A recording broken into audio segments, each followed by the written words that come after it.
Okay. So next factor பாருடா இப்போ நம்ம என்ன டிஸ்கஸ் பண்ணோம் ஷார்ட் ரன் ஃபேக்டர்ஸ் பார்த்தோம் நெக்ஸ்ட் டாபிக் பாரு long run factors okay so long ரன்ல பார்த்தீங்கன்னா rate of growth of population ஓகேவா ஸோ ஒரு கண்ட்ரியில் பாப்புலேஷன் growth இன்க்ரீஸாக இருந்தது அப்படின்னா நம்மளோட இன்வெஸ்ட்மெண்ட் ஆர் எம்இசி என்னாகும் இட் ஷுட் பி இன்க்ரீஸ்ட் ஓகேவா பாரு so the marginal efficiency of capital is also influenced by the rate of growth of population. If the population growing at a rapid speed, it is usually believed that the demand for various types of goods will be increased. Okay, so population ரொம்ப ஹையா இருந்தது அப்படின்னா different types of goods ஓட demand என்னாகும் it should be increased. Okay, so a rapid rise in growth of population will increase the marginal efficiency of capital and slowing down its rate of growth will discourage investment and thus reduce the marginal efficiency of capital. ஓகேவா so population ரொம்ப ஹையாக increase ஆச்சு அப்படின்னா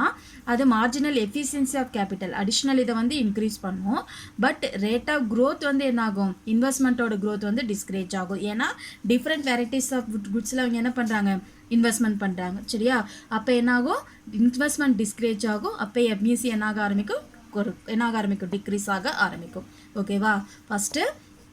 நார்மலாக population rapid ஸ்பீடில் இருந்தது அப்படின்னா அப்போ எம்இசி வந்து இன்க்ரீஸ் ஆகும் ஒரு சர்டன் ஸ்டேஜுக்கு அப்புறம் ஆப்டிமம் லெவலை தாண்டி பாப்புலேஷன் ரேபிட்டாக இன்க்ரீஸ் ஆகிறப்ப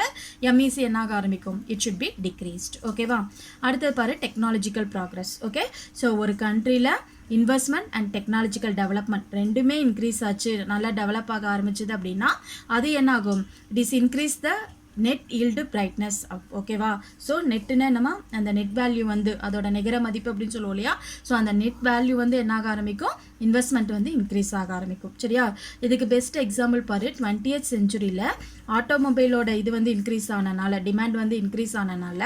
அதை டிபெண்ட் பண்ணி இருந்த rubber industry steel industry oil industry இது எல்லாமே என்னாச்சு அதோட க்ரோத்து வந்து இன்க்ரீஸ் ஆச்சு ஓகேவா so we can say the invention and technological improvement encourage the investment in various projects okay அப்போ ஆட்டோமேட்டிக்காக மார்ஜினல் எஃபிஷியன்சி என்னாகும் இட் ஷுட் பி இன்க்ரீஸ்ட் ஓகேவா ஸோ ஆட்டோமொபைலோட டெவலப்மெண்ட் இன்க்ரீஸ் ஆனனால அதோட மற்ற சரௌண்டிங்கில் இருக்கிற அதர் இண்டஸ்ட்ரீஸும் என்னாச்சு ஸ்டிமுலேஷனாக இன்க்ரீஸ் ஆக ஆரம்பிச்சது புரியுதா அப்போ இந்த மாதிரி டெக்னாலஜிக்கல் ப்ராக்ரெஸ்னால நம்மளோட எம்இசியும் அதை சுற்றி இருக்கிற வேரியஸ் ப்ராஜெக்ட்ஸும் என்னாக ஆரம்பிக்கும் இம்ப்ரூவ் ஆக ஆரம்பிக்கும் இன்வெஸ்ட்மெண்ட் என்னாகும் இம்ப்ரூவ் ஆகும் சரியா அடுத்து பார்த்தீங்கன்னா monetary and fiscal policy okay so monetary அப்படிங்கிறது என்னடா மணி பாலிசி ஃபிசிக்கல் அப்படிங்கிறது ஃபினான்ஷியல் பாலிசி ஓகேவா ஸோ மணி பாலிசி அப்படிங்கிறது நம்மளோட supply of money demand for மணின்னு சொல்லுவோம் இல்லையா அந்த மானிட்டரி பாலிசி ஃபிசிக்கல் பாலிசி அப்படிங்கிறது நம்மளோட டேக்ஸ் பாலிசிஸ் அதெல்லாம் இருக்கும் இல்லையா அதெல்லாம் ஓகேவா ஸோ என்ன சொல்லலாம் cheap money policy okay cheap money policy அப்படின்னா என்னடா லோ ரேட் ஆஃப் இன்ட்ரெஸ்ட் நல்லா நோட் பண்ணி வச்சுக்கோ சீப் மணி பாலிசினா ரேட் ஆஃப் இன்ட்ரெஸ்ட் கம்மியாக இருக்கும் சரியா அதே டியர் மணி பாலிசி அப்படின்னா ரேட் ஆஃப் இன்ட்ரெஸ்ட் வந்து அதிகமாக இருக்கும் ஓகே ஸோ சீப் மணி பாலிசியோ இல்லை ஃபிசிக்கல் பாலிசியில் லிபரல் டேக்ஸ் கவர்மெண்ட் வந்து டேக்ஸ் ரேட்டை குறைச்சாங்க அப்படின்னா இன்வெஸ்டராக இருந்தால் நம்ம என்ன ஆகும் இன்னும் நல்லா என்கரேஜ் ஆகி நம்மளோட எம்இசி என்னாகும் it should be increased okay அடுத்தது பார்த்தீங்கன்னா பொலிட்டிக்கல் என்விரான்மெண்ட் ஓகே ஒரு கண்ட்ரியில் பொலிட்டிக்கல் ஸ்டேபிள் க்ரோத்தாக இருந்தது ஓகே அந்த கண்ட்ரியில் ஆஃபன் ஒரு சேஞ்ச் இல்லாத கவர்மெண்ட் ஒரு குட் கவர்மெண்ட்டாக இருந்தது அப்படின்னா smooth administration maintenance of law and order இதெல்லாம் பர்ஃபெக்டாக இருந்தது அப்படின்னா அந்த கண்ட்ரியில் இருக்கிற இண்டஸ்ட்ரீஸோட மார்ஜினல் எஃபிஷியன்சி என்னாகும் it should be increased okay அடுத்து பார்த்தீங்கன்னா ரிசோர்ஸஸ் அவைலபிலிட்டி நீ நல்லா யோசிச்சுப்பாரு இப்போ அப்டன்ட் சப்ளை அப்டன்ட்னா என்னமா ரொம்ப அதிகமாக ஓகேவா ஸோ நம்மளுக்கு ரா மெட்டீரியலோ ஓகே இல்லை நேச்சுரல் ரிசோர்ஸஸோ ஓகேவா எஃபிஷியண்ட்டாகவும் அட் த சேம் டைம் சீப்பாகவும் கிடச்சிது ஓகேவா சீப்பாகவும் கிடச்சிது அப்படின்னா நம்மளோட எம்இசி என்ன ஆகும் இன்க்ரீஸ் ஆக ஆரம்பிக்கும் சரியா ஸோ இதெல்லாம் என்னடா எம்இசியை டிட்டர்மைன் பண்ணக்கூடிய long run factors okay so rate of growth of population technological progress monetary fiscal policy political environment and resources availability okay are you கிளியர்டா ஓகே நெக்ஸ்ட் டாபிக் பாரு மார்ஜினல் எஃபிஷியன்சி ஆஃப் இன்வெஸ்ட்மெண்ட் அடுத்த topic என்னடா marginal efficiency of okay so marginal efficiency of investment okay இதோட meaning பாரு it is the expected rate of return okay expected rate of return on